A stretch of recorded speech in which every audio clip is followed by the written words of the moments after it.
Good weekend, everyone. I hope you're all doing amazingly well and relaxing after a fruitful trading week. John Henry here, SSFTG. Welcome to This Week in Review in the US markets. In this, we take some time out to look at the technical overview of the markets and what to expect as we move into the next week. Before we jump in, make sure to like the video and subscribe to the channel. We have all kinds of awesome stuff coming out nearly every day, and you definitely don't want to miss out. First up, over on the news side of things, with the week ahead on the news calendar. The news calendar is one of those things where it can make or break a week as far as everything is concerned. Now, we are starting the week off on the 31st, and then immediately going into February. So technically, Monday starts in January, but then we are done with it. With Monday brings the Chicago PMI at 945, and that's really about all of the medium to large news that we've got going on for Monday. Now, there are some medium and small news announcements with the Dallas Fed manufacturing and bill auctions and all of that, but the big one's going to be at 945 with the Chicago PMI. The forecast for that is 61.8. The previous is 63.1. Going over into Monday then, the first day of February and our first large news announcement of the week, we've got the ISM manufacturing PMI at 10 o'clock. Now, that's not the first news announcement for the day. They've got 945 U.S. market manufacturing PMI, Red Book numbers, but really everybody's going to be watching 10 o'clock ISM manufacturing PMI. Forecast is 57.5. The previous was 58.7. We also do have the JOLTS job openings and the U.S. ISM manufacturing prices paid and a few other things along with that news. And then we go into the afternoon. In the afternoon, we start getting interesting. Here we go again. A lot more earnings coming out on some big players. We've got PayPal Q4 earnings after the market. We've got Alphabet, that's Google, after the market. We've got General Motors, and these are some heavy hitters. I mean, these will definitely move the markets around after the market too. Oh boy. Now, keep in mind that it is also going to be Tuesday, so we have the US API numbers coming out to give us an idea as to what to expect for the following day's crude inventories.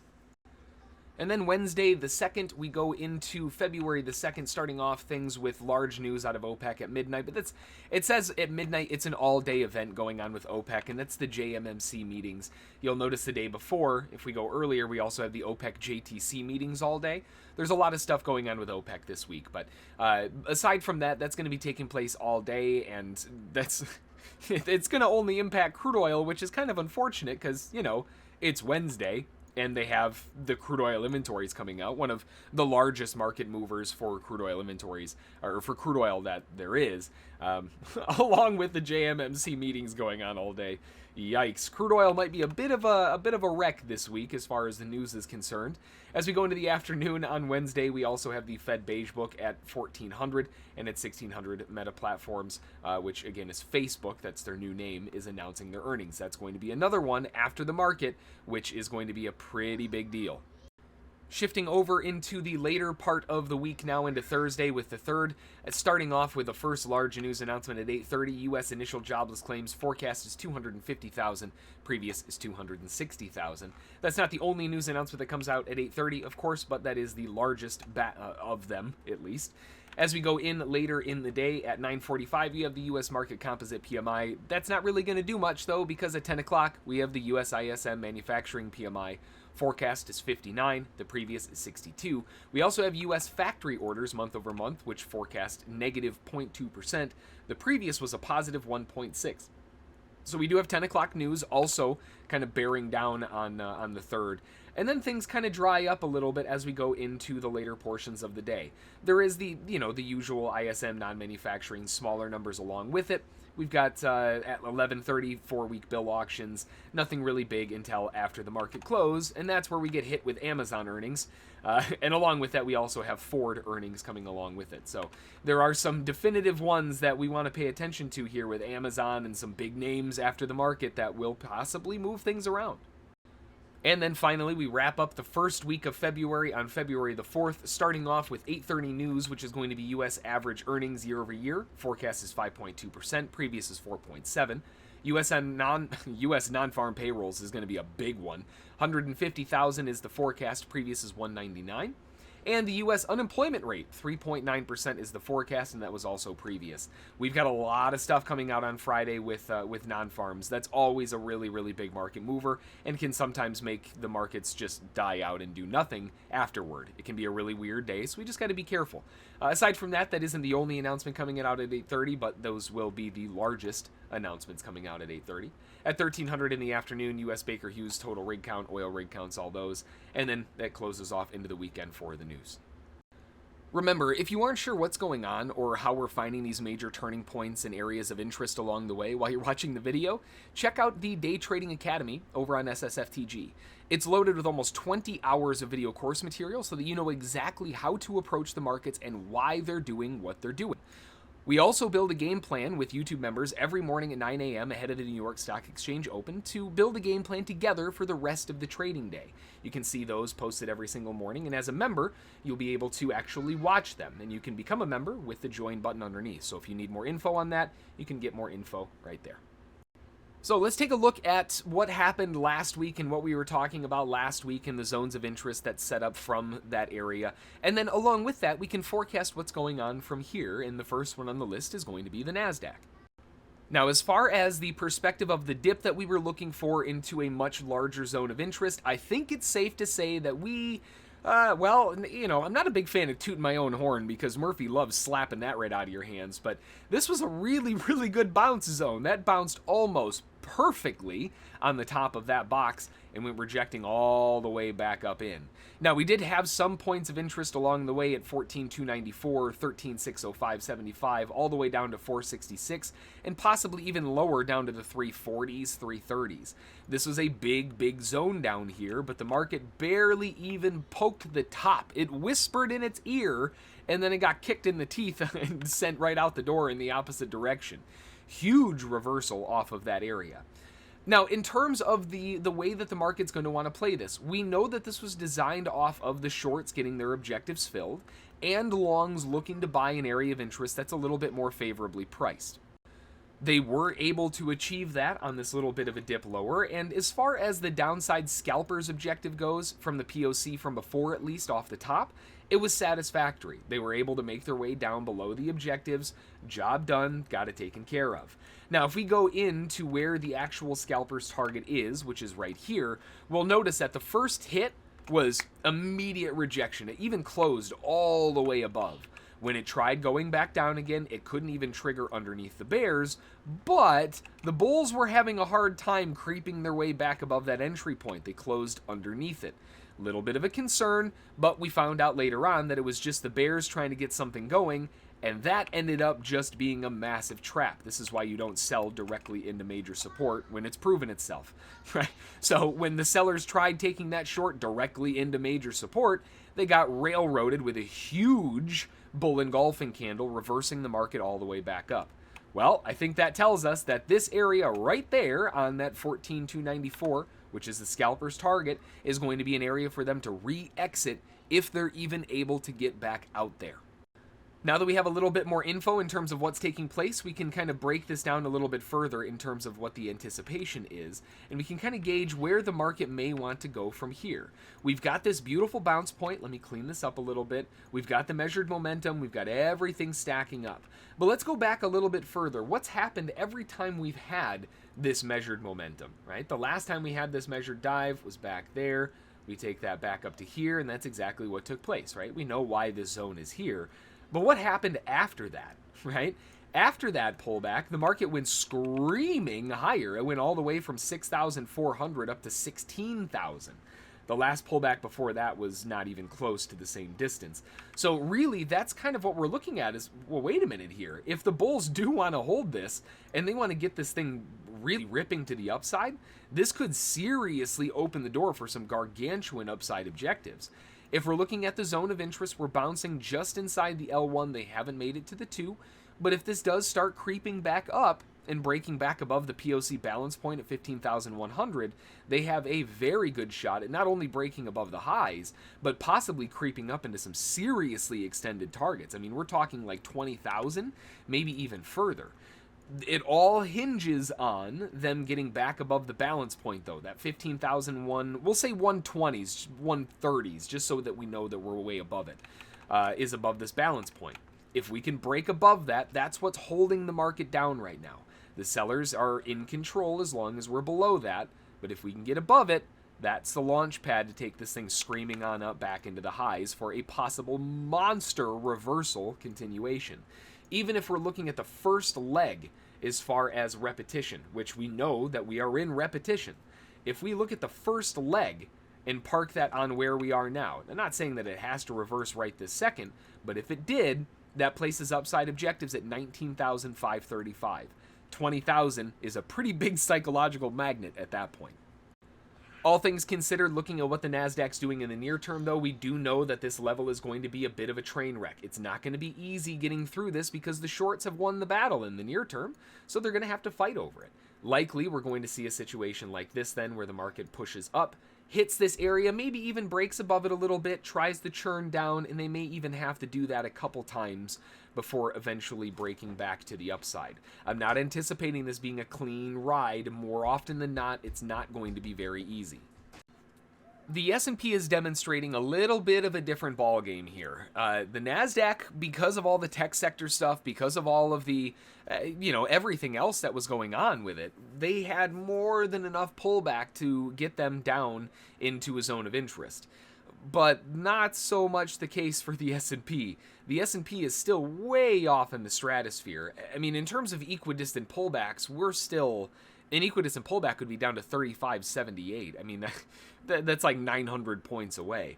The only other swings that we really have to work with in terms of equidistance could be maybe this smaller one here, which kind of sort of lines up. Just nothing really comes into parity.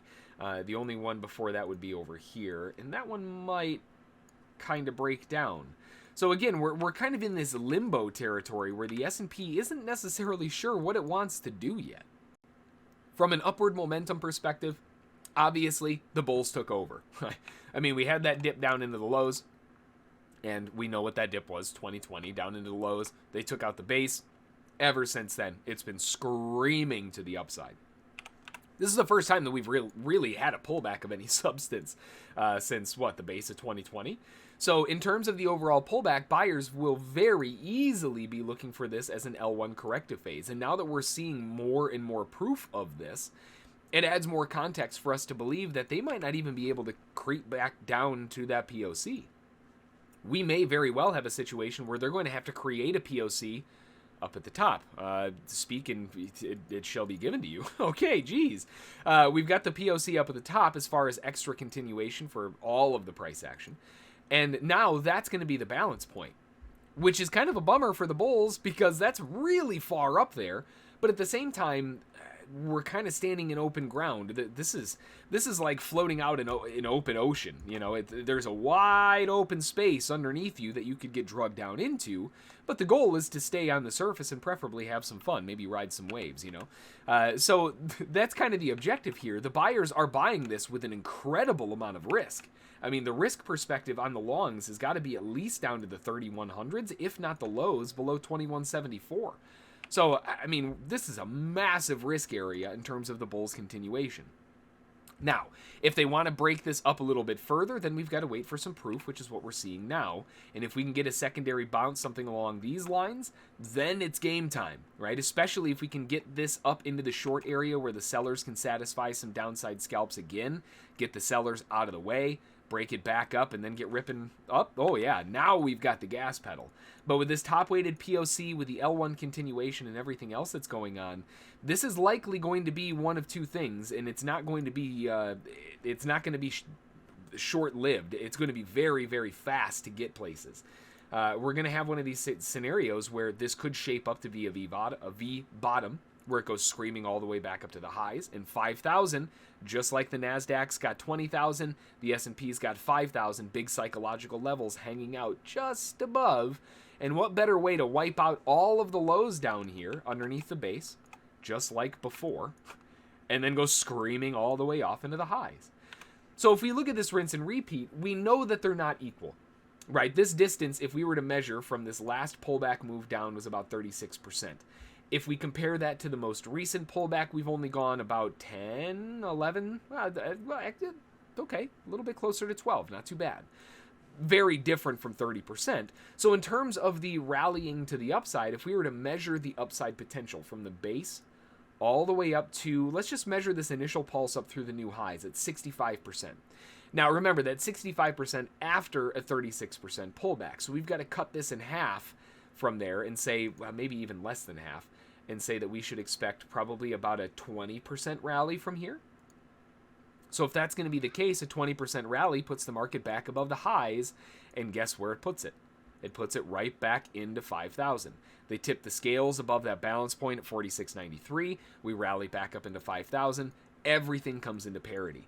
And that's the way that the S&P is looking. It's maintaining an incredible amount of strength. And with these kind of bull bars, I mean, look at the last daily bar. That is a monster. Here again, we trap the bears in, we get them suckered going into the lows, right into support, and it goes bouncing the other direction. This could easily turn into a squeeze in the opposite way, but we know that the balance point for the shorts are way up at the top. It's likely here going to have to be fast, or it's going to turn into a train wreck really quick. From the Dow's perspective, we have another kind of rinse and repeat of the S&P where we didn't quite get the pullback that we wanted. The equidistant pullback, not even close. Way far away. Not to say that it can't happen, right? It definitely can happen still, but we've got to be a little bit realistic here and assume that we may be dealing with that spike and channel continuation to the upside. If we bring all of the volume up to the current market where we are, we've got the POC balance point, and we are now underneath it. If the market is going to rotate back up for a reset, this is the spot to do it. I mean, we've got that trap underneath the lows. It's not the first time we've seen that one. And now we're starting to rotate off of the spike and channel base. That's exactly where the buyers love buying in from. So everything is stacking up from a zone of interest. We also need to make sure that the sellers have either been satisfied or not. Let's measure from the top down, and we can see that the sellers have had their objectives filled. They've been satisfied to the downside, meaning that they're not in the way. That does also mean that there's less likelihood of a squeeze back up through the highs for a catatonic blow-off on the top, but we already know that. From the Dow's perspective, when this thing starts really rip-roaring into the highs, it starts getting a bit chopped up. We saw that for, well, I mean, what was that? It's been chopped up from 2018 really to now. It hasn't really stopped being chopped up, I suppose. We're just starting to break away from it. And that could be a great sign for more expansion. If we look before, we've got some serious moves when it starts creeping to the upside. And if we bring that over from a percentage perspective, that initial rally up was 73%. If we look at the base all the way up to where we are, we're at 102%. It makes sense that the market goes sideways. When we've got this massive expansion, if we do start seeing a large cyclical pullback, it's very likely that we could be stuck on the Dow for the better part of a year, maybe even multiple years before we start getting this thing shaken out. That's kind of a bummer, of course, but the fact that with the POCs in the middle, we would be at the lower portion of that range, everything is suggesting then that the bulls, as long as we keep bull bars looking like this, should keep this thing going back on up to the highs. It's more likely going to be a scenario where we get a bunch of back and forth, a little bit of a mess inside here, maybe even in some lower low traps before they finally get the job done. But the overall sequence is to the upside with all of this back and forth. Crude oil looked at the pullback and said, what pullback? Why? Why should we pull back? We did end up getting the L1 bounce, beautiful retest. Again, we can only see this from the 60-minute perspective, but we did end up getting that beautiful retest back into the L1s. That's what we were talking about at the end of last week, looking for the rotation back up, and wow, what an incredible rotation all the way back up to the highs. Fantastic. From the daily perspective, I mean, you know, it's still kind of hovering around, but there is one big takeaway from this. We're staying above the scalper's target. We haven't even pulled back to it as support. That may be yet to come now that we've broken above the highs. Something to consider as we go into this week. But noting that we are staying above it, we have our next upside target, and that's going to be up at the $100 mark. We'll see if they can start reaching up to that point. But noting where we are now and kind of seeing the back and forth resistance that the market's setting up, we've got two daily bear bars back to back trying to pierce into the highs. It's pretty obvious that we've got some profit taking going on here. Now, that doesn't necessarily mean that the market has to immediately turn back around right this instant. Just look at what's been going on since that massive dive in 2020. But since this most recent rally back up, and we'll go from the lows that they put in at 62 up to the highs from the volume perspective, this will give us an idea of where the majority of traders are balanced out. We know that a lot of the bulls are looking for continuation up. We've been talking about looking for the L1 pullback. We've already got the L1 pullback, rolled back into a new high. Picture perfect. But as far as the overall bigger perspective goes, we have a higher low transition and a very strong dive to the downside that likely got a lot of shorts looking to go short. And it didn't work. They got absolutely steamrolled. So let's look at the shorts from that perspective. If they're stuck short, have they built in any more volume? Looks like maybe they tried getting in a little bit more here, maybe a little bit more here, but there's not really anything that stands out like another POC. So let's look and see, were these shorts trapped and how badly were they trapped? If we look at their downside objectives, given the fact that the only swing high they had was this guy, we have a 2-to-1 objective from the inside swing, which has been filled. If we're looking at this from a wider perspective of way up at the top, they did not satisfy those scalpers targets back to the lows. So the only ones that actually had anything done were these little itty bitty swing highs inside here. That's it. Those are the only ones. So noting that the sellers probably got steamrolled a little bit here, we're waiting to see what do they want to do. Are they still stuck short? Who's going in where and where are they coming in from? We've got to go back a little ways further here to see where that volume is coming in from. Maybe back down to the low in October of 2020. Let's go forward from there. That is the same volume perspective. Yikes. All right, let's see. Were these sellers satisfied? To the downside, these sellers have they've got a 1-to-1 target taken, a 1/2-to-1 scalpers target, but they did not reach the 2-to-1 until they broke up into a new high. From the new high, let's see, can we creep this back over?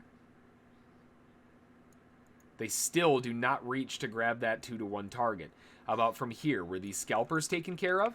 The scalpers were taken care of to the downside. So as far as the downside move, it is a trap on the nearer perspective, but it's only so big of a trap. Right? We do have a rotation back to the upside, but what would be a lot more favorable would be to look for a pullback with buyers looking to utilize these previous swings as their stop location. A lot of traders aren't going to want these lows to break down, so that is going to be precisely where they use as their risk allocation. If they're going to be using that for their risk allocation, then realistically, they're going to have to start buying in, it's going to have to be down here in the 69.50s. That's going to have to be the first zone of interest where they show up from. And as far as the lowest point of interest would be down to right about there at 67. So we've got a really wide zone that the market's going to have to pull back to in order to find any bulls. Otherwise, we're just kind of grinding our way back up and working on a little bitty tiny 5-wave cycle to the upside, waiting for wave 4. I'm obviously hoping for a deep wave 4, but we'll have to wait and see what crude oil wants to give us. Gold is probably one of the biggest examples of algos always taking the cake. This is a definitive scenario of that, where we have the algo buyers who are buying in. Let me use a different color here. That are buying in and buying in and buying in. And we can see the POC finding its balance all over the place. Buying the dip, no new low. Buying the dip, buying more, etc. What are they doing when it starts reaching up into their scalpers targets? They start taking profit. What do they do the last time it hit their scalpers target to the tick? They took their profit. Now we're back to break even again. We've been talking about how the bulls, in order for them to take over, are going to start needing to break some of this falling resistance, some of this stuff that's in their way. So far, that hasn't happened. They've been trying, right? They closed above it and then immediately gapped down and failed away. There's a lot of issues here. I mean, the buyers are trying so hard to get something going, and every time they try, they just get slapped right back down into the floor. We need to see them actually successfully defend.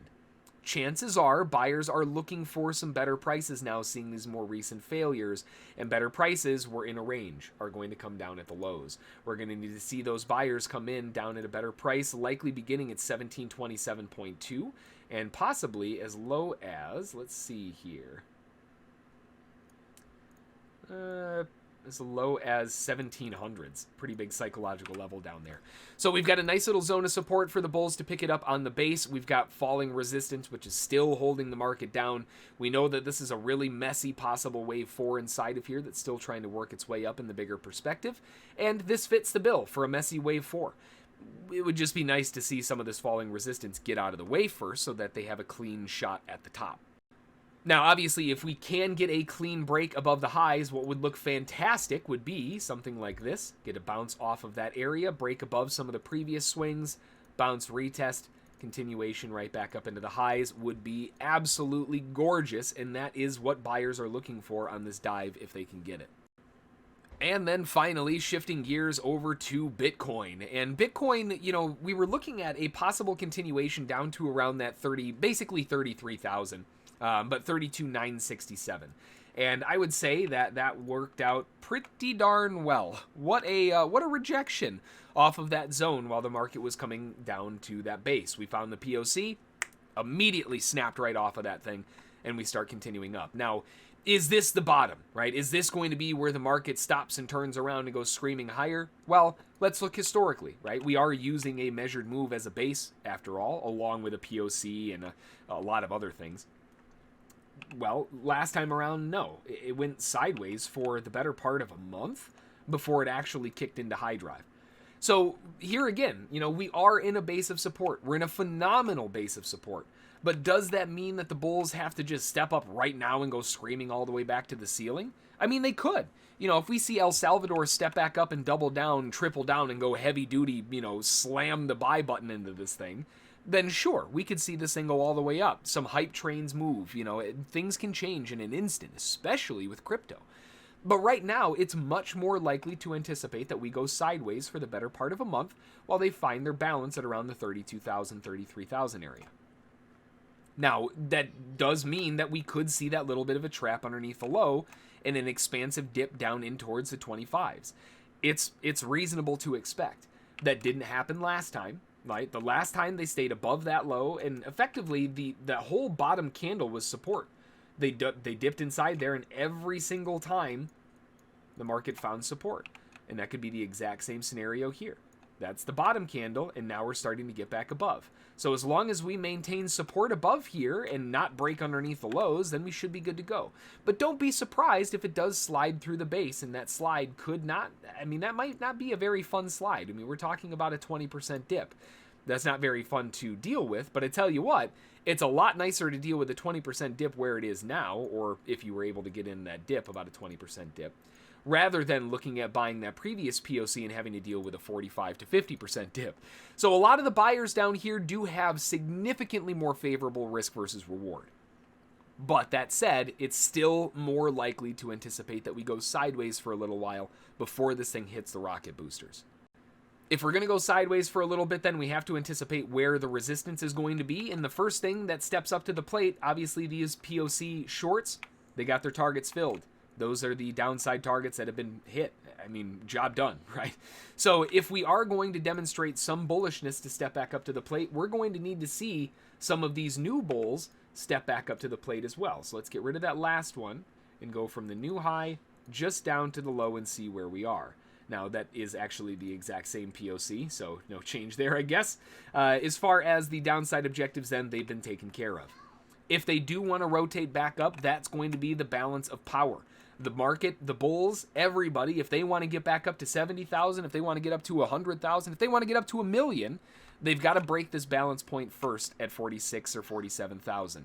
If we can start tipping the scales, and it's probably going to look more like this, then we should be good to go. But we've got a long ways to go until that happens, and it's much more likely that we see something like this take place first, where they try creeping up, hit the POC, then start going above, right? Now, until we have that scenario, that's about all we've really got to work with. I drew this incorrectly, so I'm just going to have to work with what this has for me. There we go. Good enough. So that's kind of what we're looking at on Bitcoin, where the bulls have a shot, but we're probably going to go sideways for a while. And if they start breaking down, likely downslides to like the 25s, retest the 20s, big zones of interest if they're able to get them. Otherwise, the sky's the limit if they get back above that 47 or 48,000 zone.